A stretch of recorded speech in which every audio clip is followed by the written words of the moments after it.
It's time for Agriculture, presented by Turkana Farms in Germantown, New York, a small-scale producer of heritage breed livestock and a wide array of vegetables and berries on just over 39 acres. They also produce a full array of garden vegetables, many of them heirloom varieties raised naturally, as well as an assortment of berries, including raspberries, blackberries, gooseberries, black, red, and white currants, mulberries, and elderberries.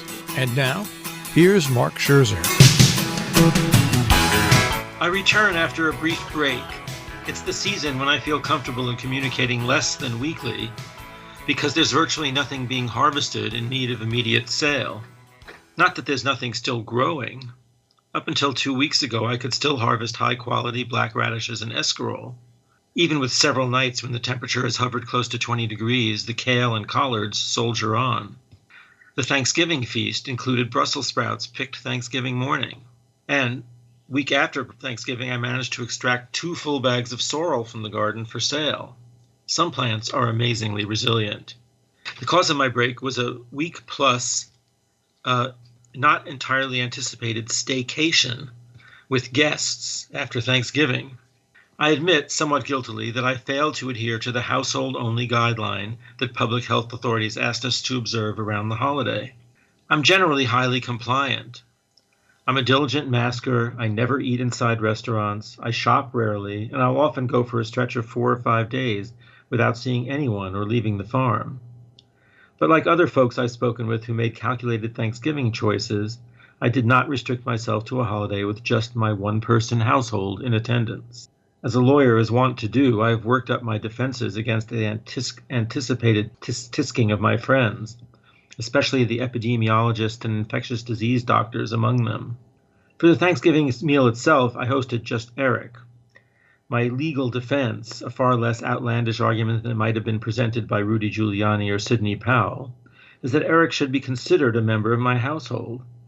Having lived here full-time from March to August, and returned with his dog Lily for approximately every 3rd week since. But we were joined the following day by friends Paul and Steve, who along with another friend, George, and neighbor Adam have comprised almost all of my pandemic in-person social world, at least since it got too cold to socialize outdoors at a 6-foot distance. I call this group my pod, although I recognize that it's probably a stretch, since each member has a small group of people they see outside the pod. Recognizing that we are essentially socializing with each other's contacts, making the risk higher than in a true pod, means that we also maintain a little more distance from each other than if we were living together full-time. For example, Eric, Steve, and I went to George's for dinner on Thursday, but we ate outside on his screen porch, surrounded by propane heaters and ultimately wrapped in blankets in the 40-degree evening. Ultimately, we must rely on each other's judgment, reflected in our respective social practices and our perhaps incomplete scientific understanding in determining how much risk is reasonable to take. I, for example, have assumed that Steve presents no transmission risk at all, since he's approaching full recovery from a long course of COVID that started in March, and he still has strong antibody counts to show for it. Epidemiologists are apparently divided over just how much of a factor living room spread of COVID is in fueling the pandemic. But clearly it must contribute at least some amount. I would argue that if approached judiciously, there's a countervailing public health benefit that makes it reasonable to allow for this degree of small-scale social interaction. We are, after all, inherently social creatures. We're no more meant to live alone than our sheep or cows. Craving for social interaction may in fact promote reckless risk-taking, like going to rallies. We may need low-risk ways to satisfy the craving, and in these glum times to be reminded of what makes life worth living. Take, for example, how we eat.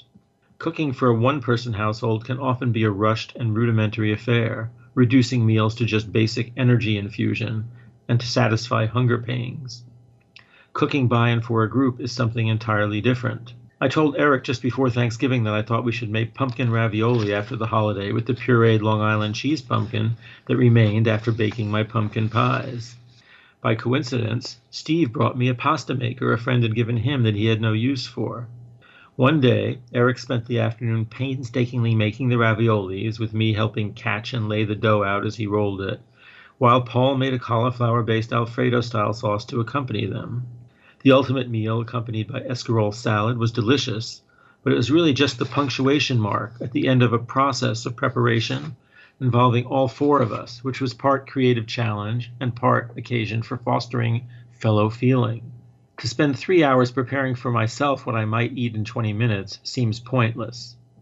To spend 3 hours working together to prepare a meal to be eaten together becomes the point. Working with Eric on redecorating the rooms left by Troy and Victoria when they moved back to North Carolina, working with Steve on unloading hay into the barn had similar benefits of turning arduous, daunting tasks into a shared kind of pleasure. It was really a lovely staycation. Social isolation is an enemy of mental and ultimately physical health. I'm hardly free of anxiety about the pandemic, the state of the economy, and therefore of my business, any number of other stressors.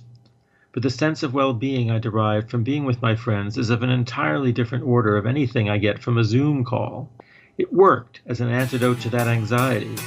Even in intermittent doses, that kind of contact makes it easier to sustain surrendering everything else we've given up to get through this thing. Agriculture is underwritten by Turkana Farms, LLC, a small-scale producer of heritage-bred livestock and a wide array of vegetables and berries on just over 39 acres in Germantown, New York. More information, 518-537-3815.